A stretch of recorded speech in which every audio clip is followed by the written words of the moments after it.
seorang perempuan Kanaan dari daerah itu dan berseru. Ingat, ini perempuan Kanaan loh ya. Perempuan Kanaan itu bukan orang Israel, Bun. Kasihanilah aku ya Tuhan. Ini Tuhan ya. Tuhan di sini tertulisnya Kurios, Sayyid, Lord, anak Daud. Karena anakku perempuan kerasukan setan dan sangat menderita. Tapi Yesus sama sekali tidak menjawabnya. Kalau Yesus untuk seluruh orang, pasti dia jawab. Tapi dia tidak menjawab. Lalu murid-muridnya datang dan meminta kepadanya, suruhlah dia pergi. Ia mengikuti kita dengan berteriak-teriak. Apa jawab Yesus? Jawab Yesus, aku diutus hanya kepada domba-domba yang hilang dari umat Israel. Domba itu maksudnya domba-domba binatang domba. Itu kan, itu istilah untuk orang-orang tersesat dari kalangan Israel, Bun. Oh, jadi bukan domba-domba yang domba betul yang hilang gitu. Bukan. Kan kalau di dalam Bible itu, dalam Alkitab itu kan Yesus juga dikatakan domba, Bun. Maksudnya istilah-istilah itu apa ya istilahnya? Metafora, itu biasa.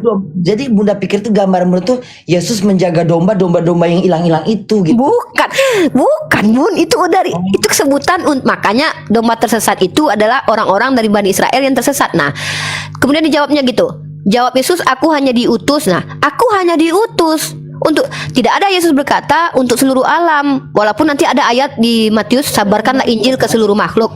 Ngomongnya domba ya. Ya, itu istilah kitab mereka, Bun. Kok menghina kali. Ada lagi, Bun. Ini Bunda coba dengarkan ini. Kalau Bunda bertanya kok menghina, nih saya bacakan kepada Bunda. Tapi Bunda jangan tanya ke teman Kristen Bunda ya, nanti tersinggung loh mereka. Gak, maksudnya kita nggak boleh itu. Itu di Alkitabnya mereka gitu. Di Alkitab mereka. Mereka mengatakan domba-domba terhadap manusia gitu. Loh, Tuhan. Yesus juga dikatakan anak domba loh, Bun. Kok ngeri kali sih?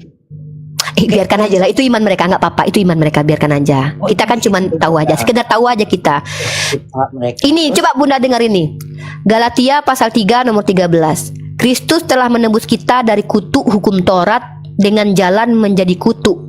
Karena kita sebab tertulis, terkutuklah orang yang digantung pada kayu salib. Apa tuh maksudnya? Yesus kan mati di tiang salib. Terkutuklah orang yang digantung di tiang salib. Yesus menjadi terkutuk. Yesus itu menjadi terkutuk gara-gara menebus kutuk hukum Torah yang ada pada manusia. Jadi Yesus saja dikatakan terkutuk gitulah dalam Galatia. Ini di Paulus yang bikin, Bunda. Ini Paulus yang tulis ini. Yesus sudah menebus dosa terus dia dibilang mengutuk gitu. Terkutuk gitu. Kalau dalam kitab Perjanjian Lama, siapapun yang mati di tiang salib, dirajam, dianiaya seperti itu orang-orang yang terkutuk. Jadi Perjanjian Lama. Iya, tapi di sini dikatakan Kristus telah menebus kita dari kutuk. Jadi Yesus itu mati menebus kutuk hukum Taurat. Karena menurut teman-teman Kristen, hukum Taurat itu menjadi asbab orang mengenal dosa. Jadi hukum Taurat itu kalau tidak dilaksanakan semua maka terkutuk. Jadi kan manusia tidak sempurna menjalankan kitab Torah, maka terkutuk kan. Jadi ditebus oleh Yesus kutuk hukum Torah itu dengan jalan menjadi kutuk. Karena kita, gara-gara orang-orang manusia, Yesus menjadi terkutuk. Karena tertulisnya, terkutuklah yang mati di tiang salib. Ngeri, katanya sadis-sadis sekali. Kalau kita nggak boleh menghina Nabi kita, bahkan menghina, menghujat sembahan orang lain pun nggak boleh kita. Ada dalilnya, jangan kau hujat sembahan orang lain, karena mereka akan menghujat lebih parah. Ada itu dalilnya. Ya, ibarat kata masa kita bilang Nabi anak domba. Kan tapi itu tertulis begitu. Inilah anak domba. Kitabnya Injil yang mana? Injil yang mana ini? Bunda tuh pernah Injil yang benar-benar Injil dari Yesus tuh yang mana? Bunda sayang, kalau Injil dari Yesus itu ada, Nabi Muhammad itu tidak akan diturunkan untuk meluruskan, karena justru tidak diterima. Ya. Jadi tidak ada lagi. Begini, Bun. Nyari nggak ketemu gitu sampai pergilah ke daerah mana gitu, nggak ada ke Israel. Jangankan kita, mereka yang orang Kristen aja yang Injil aslinya nggak punya autografnya. Mereka cuma punya salinan, tulisan. Jadi yang Injil mereka baca ini Injil apa? Salinan dari kesaksian para murid-murid Yesus tentang Yesus.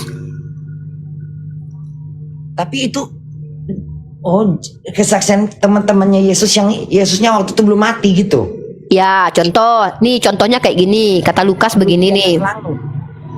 Ya, ini kata Lukas ya. Theophilus yang mulia, banyak orang telah berusaha menyusun suatu berita tentang peristiwa-peristiwa yang telah terjadi di antara kita, seperti yang disampaikan kepada kita oleh mereka yang dari semula adalah saksi mata dari pelayan firman. Ini maksudnya murid-murid Yesus. Karena Lukas ini tidak dikatakan sebagai salah satu di antara 70 murid, tapi tidak ada dalil yang menunjukkan Lukas pernah bertemu Yesus. Bahkan menurut pemahaman sebagian teman Kristen saya mengatakan Lukas adalah salah satu dokter teman murid Paulus atau teman Paulus lah, dokter Paulus gitu. Kaitannya dengan Paulus. Karena itu kata si Lukas ini kan Bun, setelah aku menyelidiki, diselidikilah Bun. Lukas itu nama orang, bukan nama Nama orang. Jadilah kitab Lukas. Kitab Lukas gitu kayak surat Iya, jadi nama kitab. Awalnya nama orang itu jadi nama kitab kemudian, karena di menurut umat Kristen kitab ini ditulis sama Lukas, maka disebut dengan kitab Lukas. Nah, bacanya begini. Karena itu setelah aku menyelidiki segala peristiwa itu dengan seksama dari asal mulanya, aku mengambil keputusan untuk membukukannya. Jadi si Lukas ini diselidikinya lah berita-berita tentang Yesus, dibuatnya di buku, begitu. Jadilah kitab Lukas. Kalau Al-Quran kan bukan, itu sama kayak hadis Bunda. Kalau Al-Quran itu kan perkataan Tuhan yang diberikan kepada Nabi. Nah gitu. Jadi kita harus paham bagaimana cara teman-teman Kristen memahami agama mereka. Pertama sebagai ilmu, biar kita tidak salah-salah, biar kita tidak tuduh-tuduh kan. Kadang kan saya tidak sukanya umat Islam ini gini loh Bun. Tuhanmu manusia ya, Tuhanmu mati ya. Nah, itu kan menyakitkan bagi mereka. Karena menurut mereka itu hal yang lumrah, karena doktrinnya bahwa memang Tuhan menebus mereka.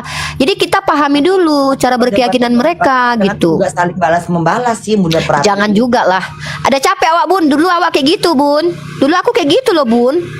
Capek Bun, lama-lama tuh saling bertengkar jadinya. Tapi kalau diskusi, mereka tanya Islam, saya jawab. Saya tanya Kristen, mereka jawab. Itu demokrasi, itu dibolehkan di Indonesia. Itu konstitusi menjamin kita berdemokrasi.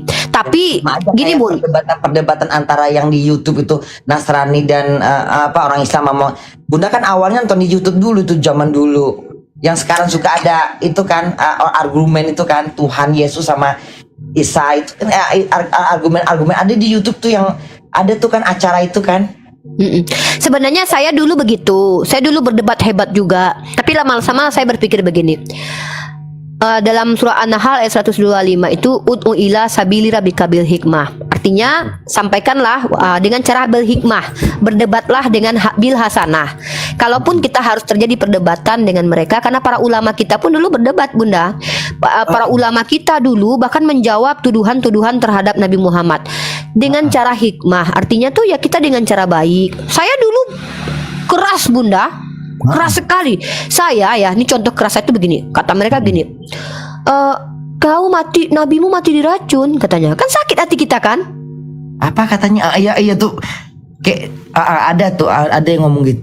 Saya jawab lah, salah. Nabi mati diracun. Iya. Lalu kau keberatan kalau nabi kami mati diracun. Tuhan kau mati kayak gitu kok ngapa? Kan akhirnya berantem kan?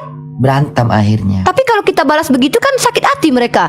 Jadi artinya apa? Saya balasnya begini. Sekarang saya gini jawabnya. Oh iya betul, nabi saya katanya mati diracun. Tapi ingat, beliau dikasih racun oleh wanita Yahudi di Khaybar pada waktu itu. Beliau tidak meninggal di tempat, tapi beliau selamat karena paha itu berbicara kepada beliau. Itu salah satu mukjizat itu, bahwa paha itu mengatakan dia telah diracuni. Tapi karena sudah terlanjur masuk sedikit, maka hitamlah lidah langit-langitnya Rasulullah itu. Sahabat yang terlanjur lapar dan makan waktu itu meninggal di tempat. Baru dikatakan sahabat itu meninggal diracun. Tapi Rasulullah, racun yang sangat kuat itu yang masuk ke dalam tubuh beliau sedikit, itu tidak menyebabkan beliau meninggal. Bahkan setelah beliau hendak diracun itu, beliau melakukan Fatu Makkah. Itu Bunda juga kurang paham itu. Nah, enggak, beliau tidak bisa dikatakan mati diracun. Beliau menaklukkan Mekah setelah itu. Bagaimana mungkin orang yang diracun bisa menaklukkan Mekah, kemudian berperang lagi, memimpin perang, lalu menikah lagi dengan istri terakhirnya? Maka bagaimana mungkin dikatakan orang hebat kali lebih kita? Udah diracun tapi bisa hidup dengan memimpin perang lagi. Nah, terus Bunda, kalau kita bicara tentang meninggal diracun, justru saya akan tunjukkan ada salah satu nubuatan dalam kitab perjanjian lama teman-teman kita. Saya tunjukkan dalilnya ya. Saya bisa komparasinya begini. Kalian kok menuduh Nabi kami mati diracun? Jadi contohnya analoginya gini Bunda. Hari ini kita tabrakan. Terus kita matinya 5 tahun kemudian. Bisa nggak dikatakan mati tabrakan itu? Nggak bisa Bun. Tapi kalau hari ini tabrakan, mati hari ini, berarti boleh dikatakan mati tabrakan. Sama, hari ini diminum racun, tapi nggak mati. Tapi 4 tahun kemudian tidak bisa dikatakan Nabi Muhammad mati diracun, karena beliau tidak meninggal pada waktu itu. 4 tahun kemudian, dan 4 tahun kemudian itu beliau wafat, sudah selesai turun semua wahyu. Bahkan menurut hadis, malaikat Jibril datang bertanya kepada beliau, apakah engkau ingin hidup lama atau ingin bertemu dengan Tuhanmu? Diberi pilihan, apa kata beliau? Lebih baik beliau bertemu dengan Allah, karena sudah merindukan Allah. Buat apa? Selesai, tugas sudah selesai, wahyu semua sudah diketurunkan. Artinya berhasil pekerjaan Nabi Muhammad. Nah, kalau kita bertanya kepada saudara-saudara kita yang mengkritisi tentang Nabi Muhammad, mari kita baca dalam kitab mereka. Nah, saya gitu aja Bun, saya tidak mau mempelintir dengan otak saya. Saya bacakan kitab mereka. Dalam kitab Mazmur pasal 69 nomor 21, mereka percaya bahwa kitab perjanjian lama adalah nubuatan digenapi oleh Yesus. Saya kasih datanya. Nah, ya. Mazmur pasal 69 ya. Ini teman-teman Kristen kalau seandainya keberatan dengan yang saya sampaikan ini, silahkan nanti naik. Tapi saya mau ke Bunda Korla dulu ya. Nah ini ya. Nah, coba Bunda, saya tunjukkan datanya ini. Ini Bunda baca. Ini kalau Bunda mau download aplikasi ini adalah terjemahan baru dari LAI. Nih, saya tunjukkan datanya sama Bunda. Nih, saya tunjukkan datanya. Nah, ini kan Mazmur pasal 69 nomor 21, di sini ter-22 tulisnya. Bahkan mereka memberi aku makan racun, dan pada waktu aku haus mereka memberi aku minum. Nah Bunda, kalau Bunda klik ada bintang di ujung sini, ini kan diklik, akan keluar merujuk kepada kitab Matius pasal 27. Di sini di Matius pasal 27 digenapi oleh siapa? Yaitu Yesus. Dan segeralah datang seorang dari mereka yang mengambil bunga karang, mencelupkannya ke dalam anggur asam, lalu mencucukkannya pada sebatang bulu dan memberi Yesus minum. Setelah itu Yesus mati Bun. Itu gimana maksud ceritanya? Nah jadi gini, saya ceritakan. Jadi di dalam kitab Mazmur itu, jadi teman-teman kita Kristen itu percaya cerita tentang bahwa Yesus akan turun, Yesus akan menjadi penebus dosa, itu sudah diramalkan di dalam kitab perjanjian lama. Nah, dalam Mazmur 69:22 itu dituliskan, mereka akan memberi aku makan racun. Dipenuhi di dalam Matius. Berarti kalau ada tuduhan dari umat Islam, kita bisa tuduh juga bahwa Yesus mati diracun. Kan kita tidak boleh begitu. Nggak boleh.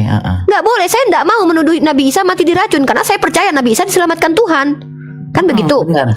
Nah, artinya begini, kalau saya ingin melakukan hal yang sama seperti mereka, sudah saya lakukan dulu Bun. Saya sudah sering begitu dulu, tapi saya capek. Yang ada hanya hujatan, berantam, karena ini masalah iman yang dibahas. Nah, itu namanya by literasi, by data, gitu. Contoh lagi, misalkannya mereka tuduh, misalkan ini paling banyak ya. Mereka bilang bahwa Nabi Muhammad itu adalah nabi yang suka berperang katanya. Ya kan? Padahal di perjanjian lama bahkan Tuhan pun ikut berperang. Gitu. Artinya begini, kalau mereka mau mengkritisi agama Islam, kalau saya yang mereka hadapi, hati-hati mereka akan saya tampar balik dengan kitabnya. Karena saya baca kitabnya, saya tahu semua isi kitab, saya baca dari Kejadian sampai Wahyu, saya baca. Gitu Bun. Jadi makanya mereka tidak berani diskusi sama saya sekarang ini. Saya pun tidak mau juga debat-debat lagi. Kenapa? Yang ada tuh hanya hujatan, berantam. Tapi kalau mau diskusi bertanya, Uniripa, ketemu ininya jadinya. Enggak. Tapi kalau bertanya, ya misalnya mereka bertanya begini, Unirifa, kenapa nabimu menikahi anak kecil? Saya akan jawab, coba bawa dalilnya dulu ke sini. Coba tunjukkan kepada saya bahwa Nabi Muhammad menyetubuhi Sayyidah Isa waktu umur 6 tahun, tuh dalilnya di mana? Tidak akan ketemu. Tidak ada. Tidak ada. Nah, itu tuduhan mereka. Lalu ayo tunjukkan dalilnya bahwa Nabi Muhammad betul-betul meninggal setelah diracun. Nah, tidak bisa tunjukkan. Oh, 4 tahun kemudian meninggalnya. Oh, itu tidak bisa dikatakan meninggal diracun. Apalagi misalnya nggak bisa bertahan lama. Nah, satu lagi nih pertanyaan mereka. Nabimu kok masih didoakan? Kok Tuhanmu bersalawat kepada Nabi?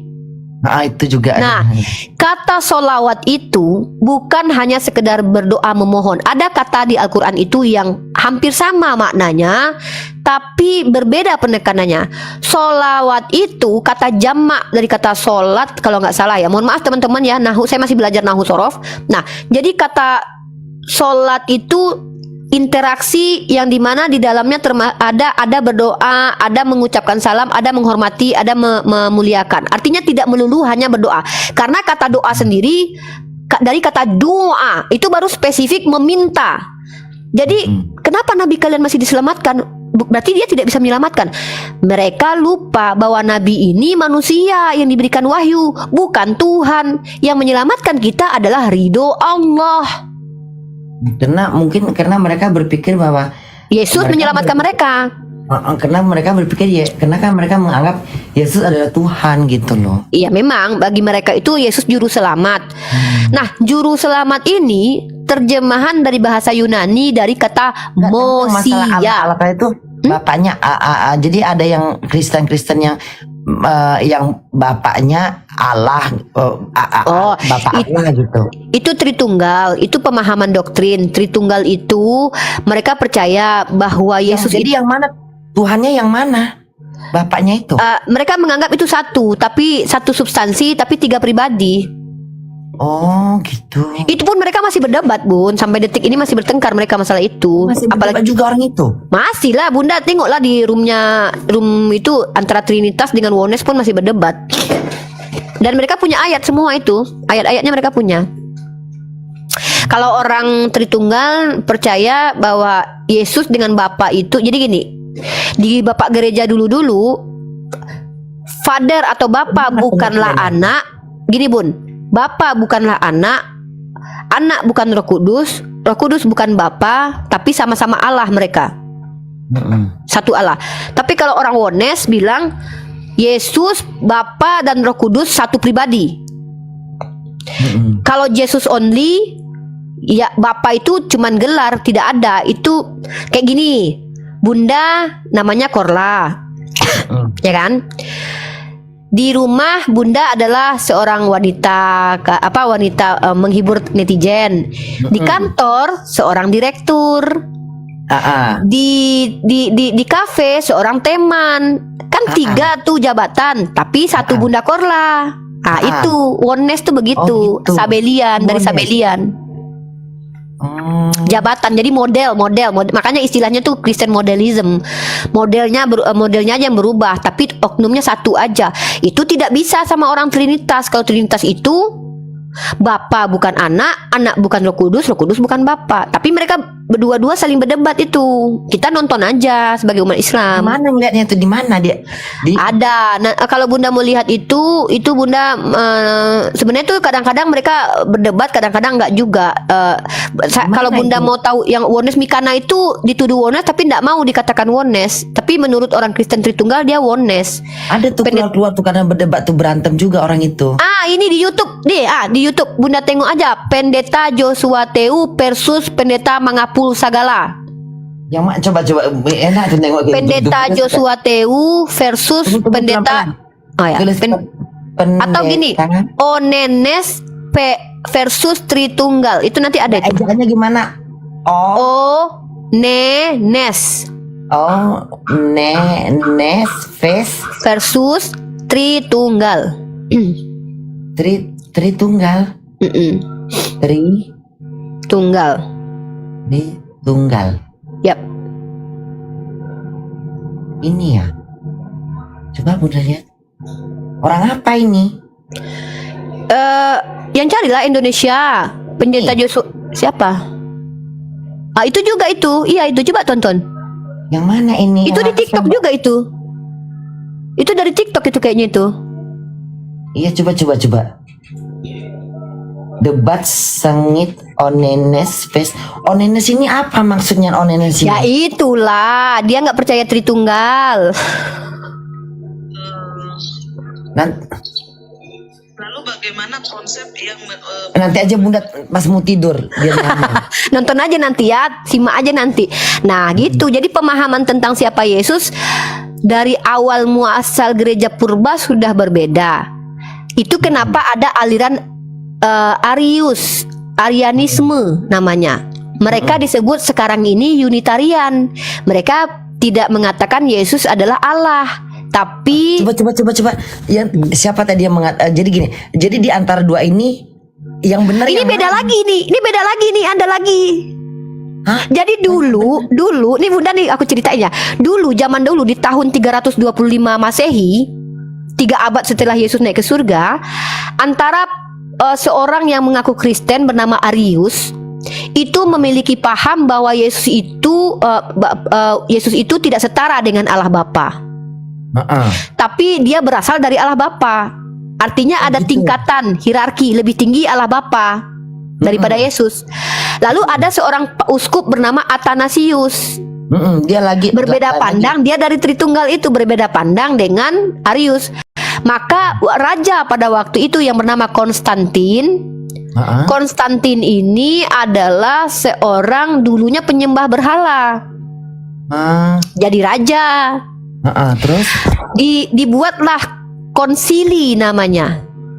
Terus? Disebut dengan konsili Nikea. Karena dilakukan di Nicea pada tahun 325 Masehi. Terus? Nah, pada konsili waktu itu orang lebih banyak membenarkan bahwa Yesus setara dengan Bapa. Kalahlah si Arius itu. Jadi yang lebih banyak yang berpihak kepada Athanasius. Ya, Yesus setara dengan Allah Bapa.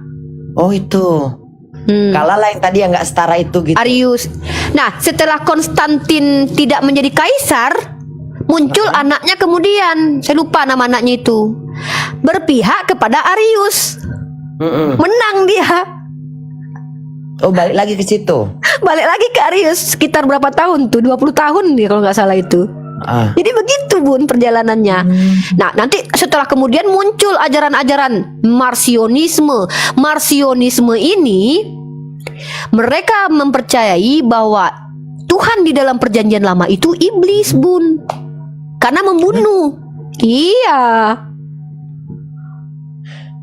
Ya. Itu aliran Marcionisme namanya. Ada tuh yang Bunda lihat kemarin tuh di mana di YouTube ya, perdebatan yang kata gini sampai cantiknya angsa itu ya Allah Tuhan, mengapa gitu penyembahan orang gitu ya. Gini Bunda, kalau kita bicara tentang penyembahan orang itu gini. Jadi Bukan sejak berjalan mempersembahkan manusia gitu. Katanya itu katanya Yesus tuh juga katanya bagian dari dipersembahkan gitu ya. Lah, Yesus itu kan memang menjadi, bahasanya gini, saya pakai bahasa yang supaya tidak menyakiti teman-teman saya Ada Kristen. perdebatan yang kelas-kelas yang Bunda tengok di TikTok, di YouTube gitu loh. Gini Bunda, kepercayaan teman-teman. Jadi sebenarnya kita gini kan menghargai kepercayaan mereka, bahwa menurut mereka Yesus itu menjadi anak domba untuk dikurbankan, menghapus dosa orang Kristen. Kenapa harus Yesus yang dijadikan anak domba? Karena dia tidak bercacat, tidak bercela. Karena persyaratan untuk ada kurban di dalam kitab perjanjian lama atau tradisi Yahudi tidak boleh bercacat, tidak boleh bercela. Hanya Yesuslah yang tidak bercacat, tidak bercela, karena seluruh manusia keturunan Adam itu menurut umat Kristen sudah berdosa. Hanya Yesus yang tidak berdosa. Maka dia yang cocok jadi penebus. Tidak ada yang mampu menebus kecuali Yesus. Makanya mereka percaya Yesus itu meninggal di tiang salib untuk menebus dosa waris namanya. Jadi ada lagi istilahnya dosa waris. Jadi Adam itu zaman dahulu hidup benar, maksudnya ciptaan paling benar. Dia memakan pohon pengetahuan. Gara-gara makan pohon pengetahuan, dia kehilangan kemuliaan Tuhan gitu. Yesus mendamaikan menurut mereka. Oh gitu ya. Makanya kan kata si perempuan yang pakai apa tuh, siapa nama perempuan yang Kristen? Mikana. Yang perempuan yang pakai jilbab tapi dia orang apa tuh? Kan kata Ya Mikana. Dia kan bilang Nabi Adam itu Iya, dosa waris. Jadi gara-gara Adam itu manusia berdosa semuanya. Kayak mengutuk gitu ya. Sebenarnya tidak ada kata kutukan sih. Yang dikutuk itu adalah ular, terus tanah. Iblis pun tidak ada terkutuk di situ tertulis. Di kitab Kejadian itu tidak ada kata kutuk terhadap iblis. Yang terkutuk itu perempuan. Perempuan itu bukan dikutuk juga sih. Perempuan karena dia menghasut Adam, dibuat dia makin sakit ketika melahirkan. Nah itu gara-gara itu. Artinya itu kepercayaan mereka tertulis di kitab mereka dan kita tidak imani itu. Karena nih saya beralih ke Islam ya Bun. Dalam Al-Quran Allah Subhanahu wa taala berkata, Bismillahirrahmanirrahim, wa iz qala rabbuka lil malaikati inni ja'ilun fil ardi khalifah.